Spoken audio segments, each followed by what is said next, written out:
Pete Hegseth faced tough questions about his past comments and personal conduct during a confirmation hearing to be Secretary of Defense on Tuesday. For more on this, it's time for a closer look. The Secretary of Defense said that he is going to re-examine promoting, quote, fat people to leadership positions in the military. This is off the wall. If you're a Pete Hegseth fan, here's the bad news. I'm about to do some jokes at his expense, but here's the good news. He's probably going to get confirmed as the next Secretary of Defense because it is very unlikely that Republicans... The fat phobia that is kind of implicit in this.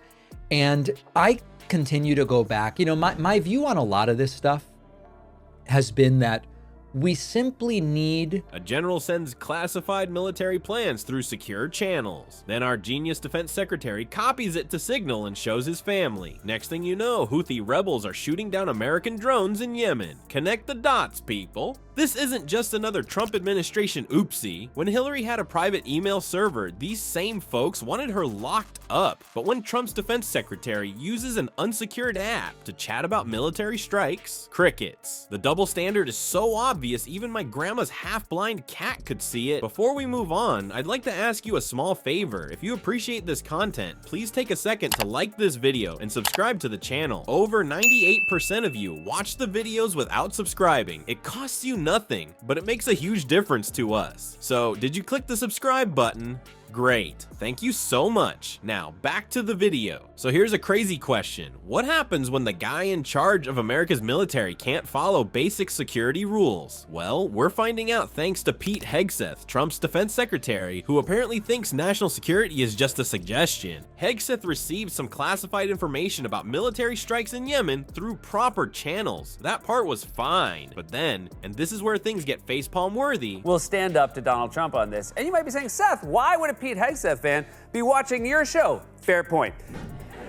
It has come to my attention that sometimes people who do not care for me get stuck. Requirements that are objective for a job.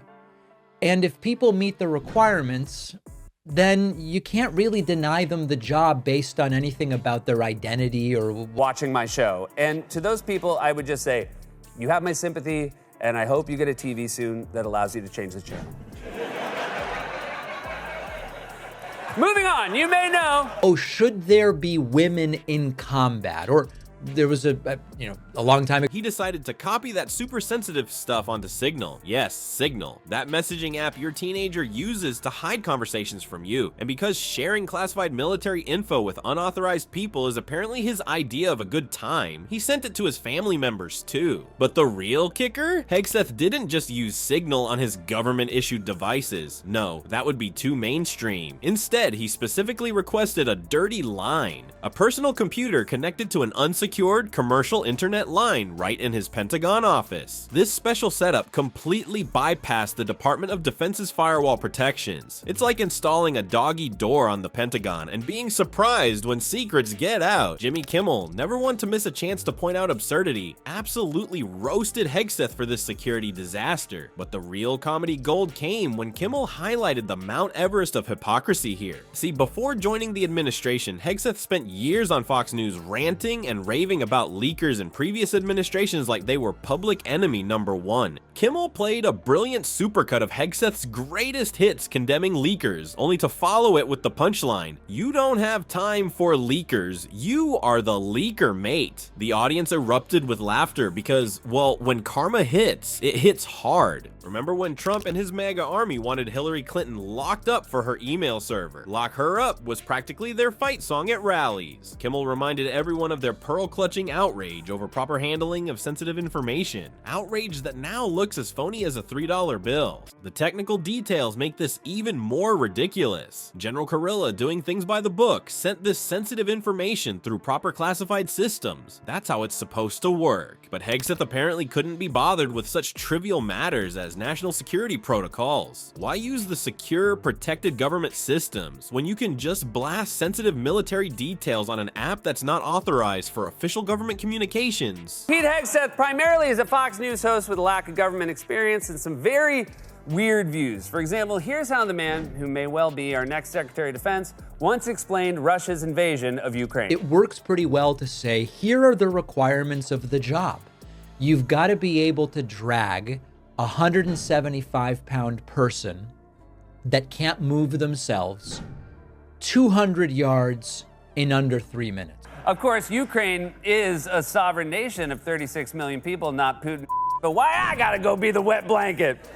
The Hegseth nomination really underscores the degree to which the MAGA movement... Why? Well, because that's what sometimes is demanded or required of someone in the role of firefighter or infantry person, whatever. If you can do it, there's no real reason to exclude an individual. What makes this extra spicy is that Hegseth's little signal adventure created a significant security vulnerability. Military experts know that unsanctioned messaging apps like Signal directly violate Department of Defense protocol, especially for handling classified data. It's not just breaking rules for the fun of it. These protocols exist because nations actually spy on each other. Shocking, I know. The White House's response to this whole mess? Complete with a straight face. The press secretary announced, the president stands strongly behind him. Because of course he does. Rules like taxes and logic are apparently just for the little people, not for Trump's inner circle. This isn't just your average oops my bad situation. When the Secretary of Defense, the person overseeing the entire military, you can't follow basic security protocols, it sets a dangerous precedent. It tells everyone down the chain of command that security measures are optional. Next thing you know, colonels are sharing troop movements on TikTok and lieutenants are live streaming covert operations on Instagram. Kimmel expertly exposed the double standard at play here. When Democrats have email issues, it's treason with all caps and multiple exclamation points. When Trump's defense secretary leaks actual military strike information via an unauthorized app on an unsecured line, it's just Tuesday at the Pentagon, and the potential fallout goes way beyond embarrassment. This kind of carelessness could tip off enemies about military plans, put troops in danger, or reveal intelligence sources and methods. Fraud. They've been claiming for years that they're actually the ones who are anti-war and opposed to the influence of the defense industry in Washington. From that job, on that basis, you would then, maybe there's a different reason to exclude them, which you could come up with, but on that basis. So this whole thing about fat people in the military, whatever, I mean, listen.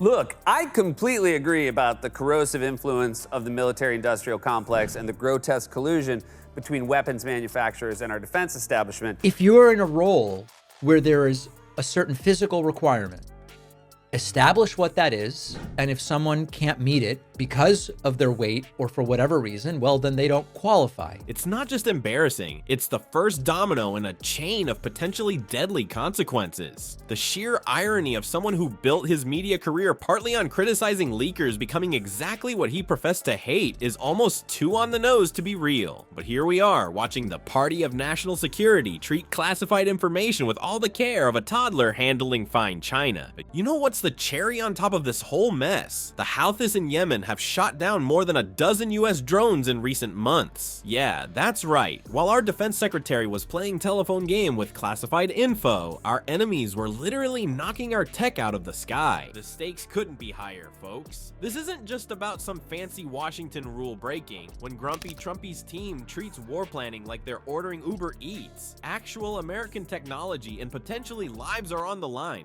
Remember this fiasco the next time they start chest thumping about protecting America. They can't even protect their own text messages.